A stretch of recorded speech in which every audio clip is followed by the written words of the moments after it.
ચાલો બાળકો, આજે આપણે ધોરણ 3 માં ગુજરાતી 9મો પાઠ છે રંગબેરંગી મસાલીઓ. તેમાં આપણે નીચેની જે વસ્તુઓના નામ છે તે બરણીમાં તેમના સ્વાદ અનુસાર લખવાના છે. અહીંયા આપણે મધ, મેથી, મરચું, મીઠું, આંબલી, અજમો, મોસંબી, ગોળ, દૂધ, સંચળ, મરી, લીંબોળી, જાંબુ, જામફળ, આમળા, કેરી, કારેલા, હળદર ને ગોળ લખેલું છે. હવે સ્વાદ મુજબ આપણે ચિત્ર દોર્યા છે. શાના ચિત્રો છે? બરણીના. તેમાં સ્વાદ મુજબ આ વસ્તુનું નીચેના ખાનામાં લખવાનું છે. સૌથી પહેલા ચાલો અર્પિત લખો તો કઈ વસ્તુ છે આ? મધ. કેવું લાગે? મધ કેવું લાગે? હા, તો શામાં લખવાનું? લખો મોટા અક્ષર.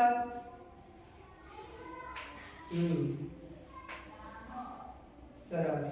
ચાલો આવતો. ચાલો બીજો અક્ષર કયો છે? મેથી. મેથી કેવી લાગે?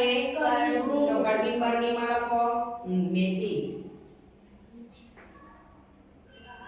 ચાલો રૂનો કયો અક્ષર છે? મરચું. મરચું કેવું લાગે?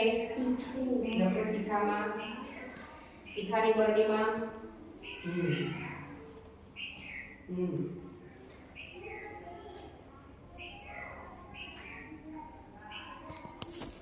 સરસ. હવે ચાલો હવે કયો અક્ષર આવશે? મીઠું. લખો કઈ બરણીમાં? ચાલો ઋતુ.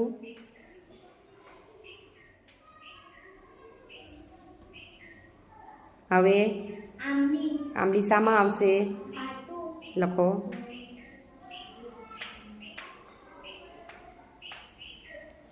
ચાલો કઈ વસ્તુ શામાં આવશે? લખો.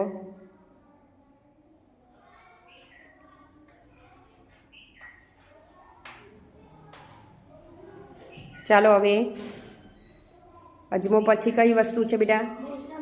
શામાં આવશે? લખો.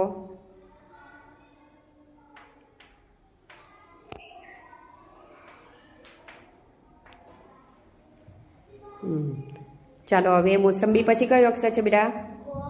સરસ. શામાં આવશે?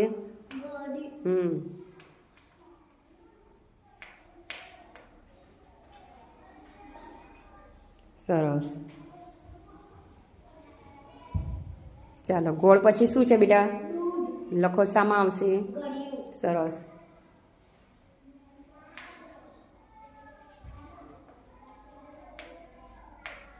સરસ. દૂધ પછી શું છે? અહીંયા શામાં આવશે? સરસ.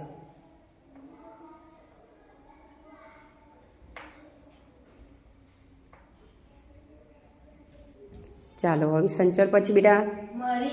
સરસ. શામાં આવશે? સરસ. લખો. પછી શું છે મરી પછી? તું જો શામાં આવશે? લખો.